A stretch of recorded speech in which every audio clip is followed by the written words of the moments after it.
ముందుగా కేరళ బాధితులకు సాయం చేస్తున్న వారందరికీ కూడా కృతజ్ఞతలు. ఊరంతా కొట్టుకుపోయినా ఒక ఇల్లు మాత్రం నిక్షేపంగా ఉంది. ఆ ఇంటి ఆయన వేరే ఊరికి వెళ్ళడం వల్ల బ్రతికిపోయాడు. తిరిగొచ్చి చూసేసరికి తన వాళ్ళెవరూ కూడా లేరు. మరి ఆయన బ్రతికినందుకు ఆనందపడాలా, అందరినీ కోల్పోయినందుకు బాధపడాలా అన్నది ఓ విషాద వార్త.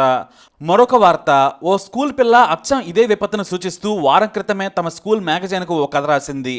కానీ ఇప్పుడు ఆ స్కూలే నామరూపాలు లేకుండా కొట్టుకుపోయింది. ఇది మరో వార్త. ఓ లేడీ ఆర్మీ ఆఫీసర్ కొన్ని గంటల్లోనే ఓ బ్రిడ్జ్ నిర్మించి వేలాది మందిని సురక్షితంగా తరలించింది. సహాయక సామాగ్రిని సమకూర్చింది. Hats off to army efforts. ఇలా వైనాడ్ జీవిత కథలు ఒక్కొక్కటిగా వస్తూ ఉన్నాయి. అసలు ఏం జరిగిందనే దానిపై ఇప్పుడే స్పష్టత వస్తోంది. సరిగ్గా జూలై 29 రాత్రి 12 గంటల నాటికి జోరు వాన మొదలైంది. వైనాడ్లోని ముండక్కై గ్రామం గాఢ నిద్రలో ఉంది. కరెంటు లేదు. ఇది వారికి సాధారణమే. కానీ రాత్రి 1 గంట ప్రాంతంలో మొదటిసారి భారీ ఫ్లాష్ ఫ్లడ్ రాళ్లు బండలతో భీకరంగా వరద వచ్చింది. అప్పుడే నదీ తీరం మొత్తం విశాలమైపోయింది. అంతే, మండక్కై తదికి కాస్త దగ్గరగా ఉన్న ఇళ్లన్నీ కూడా మొత్తం కొట్టుకుపోయాయి. ఆ తర్వాత మిగతా వారు అలర్ట్ అయ్యారు. మరికొంతమంది తమను కాపాడాలని విలేజ్ వాట్సాప్ గ్రూపుల్లో వాయిస్ మెసేజ్లు, వీడియో మెసేజ్లు పెడుతున్నారు. ఆ తర్వాత ఫోన్ సిగ్నల్స్ కూడా పనిచేయడం మానేశాయి. దీంతో ఏం జరుగుతుందో తెలియలేదు. ఇళ్ల నుంచి బయటకు వచ్చి బిక్కుబిక్కుమంటూ ఉన్నారు. నదిని చూస్తూ ఉన్నారు. కానీ వాళ్ళు దూరంగా వెళ్ళిపోతే బాగుండేది. తమ వరకు వరద రాదు అనుకున్నారు. నది పక్కన కాస్త దూరంలో ఉన్న ఇళ్లవాసులు నదిని చూస్తూ ఎలా వెళ్లాలో తెలియక ఇంట్లోనే ఉండిపోయారు. సరిగ్గా మరోసారి 4 గంటల పైన కొండచర్యలు విరిగిపడ్డాయి. వరద తీవ్రత పెరిగింది. ఈసారి ఇంకా పెద్దరాళ్లు వరదలో కొట్టుకొని వస్తూ ఉన్నాయి. ఆ సమయానికే మిన్నాత్ అనే మహిళ తన కుటుంబాన్ని కాపాడినట్టు ఏడుస్తూ పెట్టిన వీడియో వైరల్గా మారింది. అయితే రాత్రి 1:30 వరకు ప్రభుత్వ అధికారులకు నీతూ జోజో అనే మహిళ ఫోన్ చేసి వైనాడ్లో భారీ కొండచర్యలు విరిగిపడ్డాయి, నది ఊహించిన వేగంతో ప్రవహిస్తోంది, నేను ఇంట్లోనే ఉన్నాను, దయచేసి మా కుటుంబాన్ని కాపాడండి అని మండక్కైకి చెందిన ఆఫీసర్లకు ఆమె సమాచారం ఇచ్చారు. వెంటనే ఉన్నతాధికారులకు సమాచారం వెళ్ళింది. ప్రభుత్వం కూడా వెంటనే ప్రత్యేక దళాలను అలర్ట్ చేసింది. కానీ ఆ ప్రాంతానికి దారులన్నీ మూసుకుపోయాయి. అయితే ఉదయం 4 గంటలకు మరోసారి విరుచుకుపడిన వరద బీభత్సం 2 గ్రామాలను తుడిచిపెట్టేసింది. మెరుపు వేగంతో రెస్క్యూ టీమ్స్ ప్రయాణం మొదలుపెట్టాయి. మొదట స్టేట్ రెస్క్యూ టీమ్స్ బయలుదేరాయి. ఆ తర్వాత Indian army, navy, air force, coast guard, disaster relief team, పోలీసులు, ఫారెస్ట్, ఎక్సైజ్తో పాటు వెహికల్ డిపార్ట్మెంట్, లాజిస్టిక్ మెటీరియల్తో ఆ ప్రాంతాలకు బయలుదేరాయి. కానీ మెయిన్ రోడ్లు మూసుకుపోయాయి, బ్రిడ్జిలు కొట్టుకుపోయాయి. దీంతో చుట్టూ తిరిగి కోలీకోట్ నుంచి అక్కడికి చేరుకున్నారు. చీకట్లో ఏమీ కనిపించడం లేదు. నీతూ జోజో చెప్పిన ఇల్లు ఆనవాళ్లే లేవు. కొంతమంది వేగంగా వచ్చి కొండపైకి చేరుకున్న వారు కనిపించారు.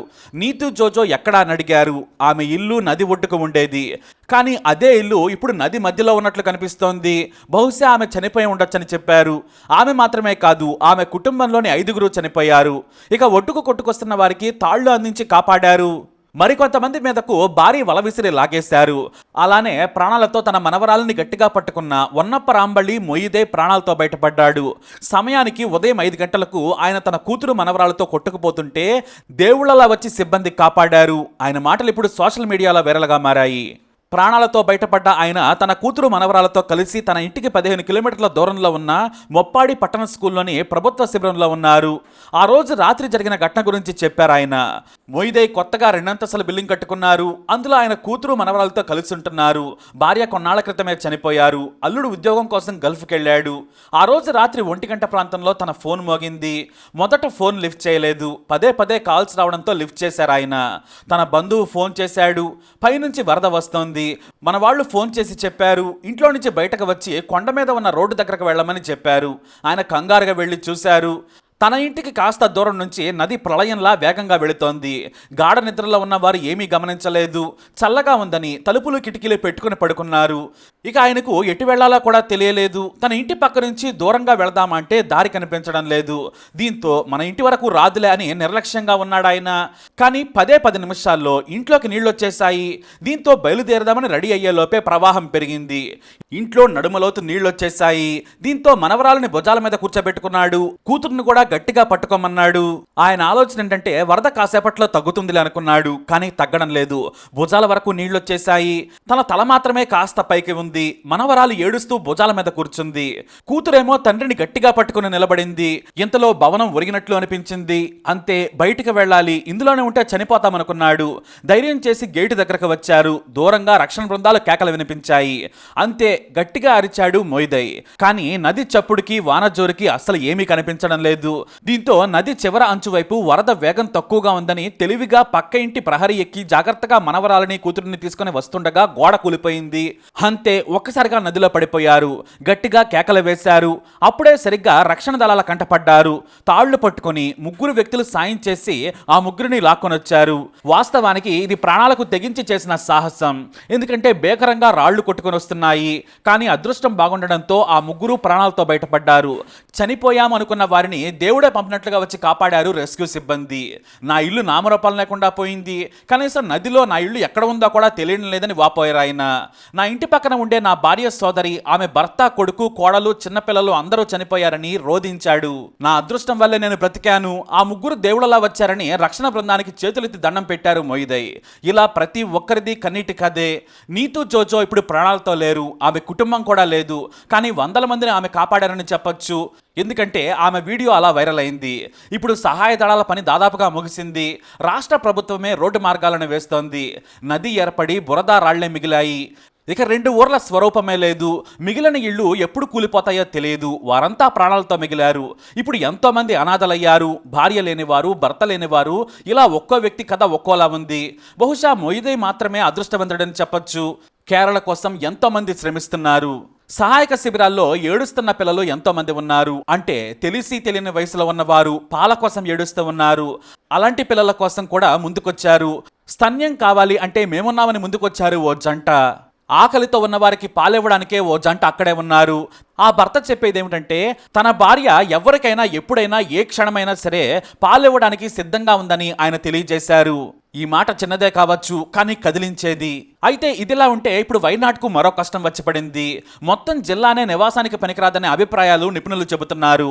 మొత్తం కేరళలో 19,000 చదరపు కిలోమీటర్లు లేదా భూమి ప్రాంతంలో 49.7% ల్యాండ్ స్లైడ్స్ ఏర్పడే భూభాగంలోనే ఉంది. అందులో వైనాడ్ ప్రమాదకరమైన వెస్టర్న్ ఘాట్లో ఉంది.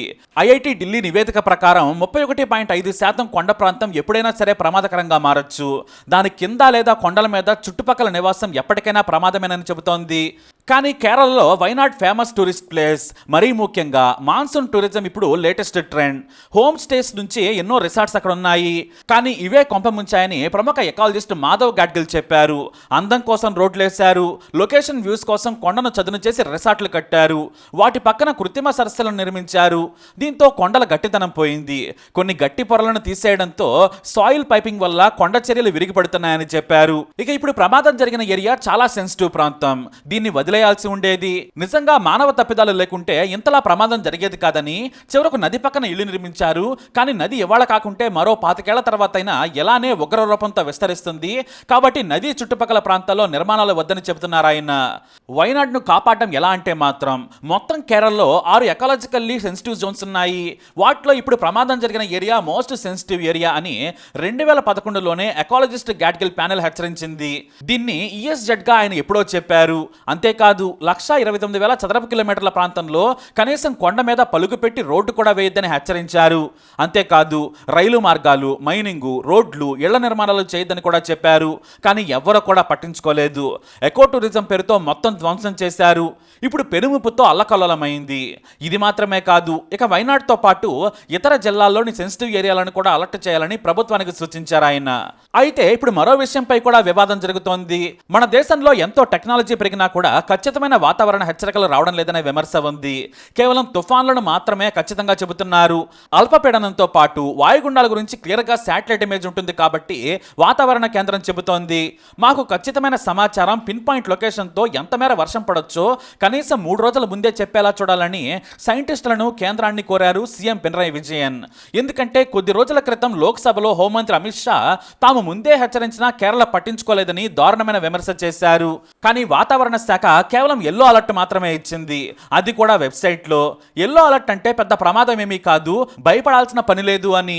కానీ మొత్తం కొండ చర్యలు విరిగిపడ్డ తర్వాత ఆ మరునాడు కానీ రెడ్ అలర్ట్ జారీ చేయలేదు వాతావరణ శాఖ.